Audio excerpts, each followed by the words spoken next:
topic for this video is nuclear chemistry.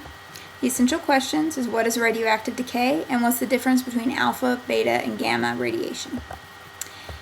So inside the nucleus is where the radioactive decay happens. It's when an unstable nucleus emits particles and energy and it turns into an atom of a different, more stable element. So because you're emitting particles, it's actually going to change what it is, but it's trying to become more stable. And there's two scientists that did a lot of work with this, and that is Marie Curie and Henry Becquerel. They found that atoms with an incorrect ratio of neutrons to protons tend to be unstable and therefore radioactive. And it just depends on the element what that ratio is that's incorrect.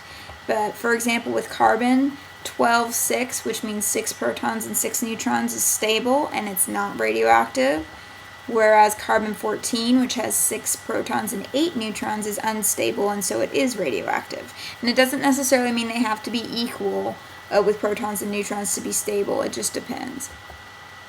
So the types of decay you can have, the first one is alpha, and we write a little Greek letter alpha to represent this. And this is when the nucleus emits 2 protons and 2 neutrons. So it's just coming out to become more stable. And that actually is helium. 2 protons would be helium and 2 neutrons makes it a mass number of 4. This happens to atoms with a large heavy nucleus. So typically the atomic number has to be greater than 83. So it's not happening with neon or something very small. It causes the atomic number to decrease by 2 and the mass number to decrease by 4. So if radium underwent this, it would become radon. So it's actually changing what it is. The next type is beta, and you can see the Greek letter beta right there. And this is when the nucleus emits an electron. Okay, and so the electron is emitted and that's the beta particle. And the proton stays in the atom, causing the atomic number to increase by 1.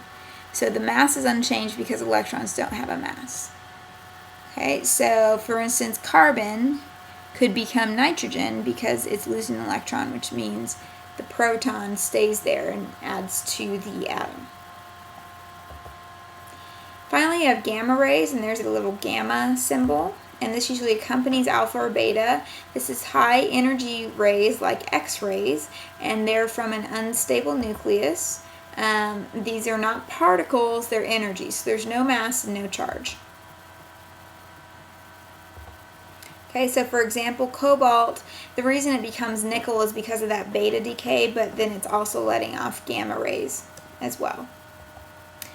So just to compare, alpha is a helium symbol. It has a mass of 4 because it's 2 protons and 2 neutrons. The charge is +2, and it's not because it's one of the bigger particles, it doesn't have a lot of penetration power.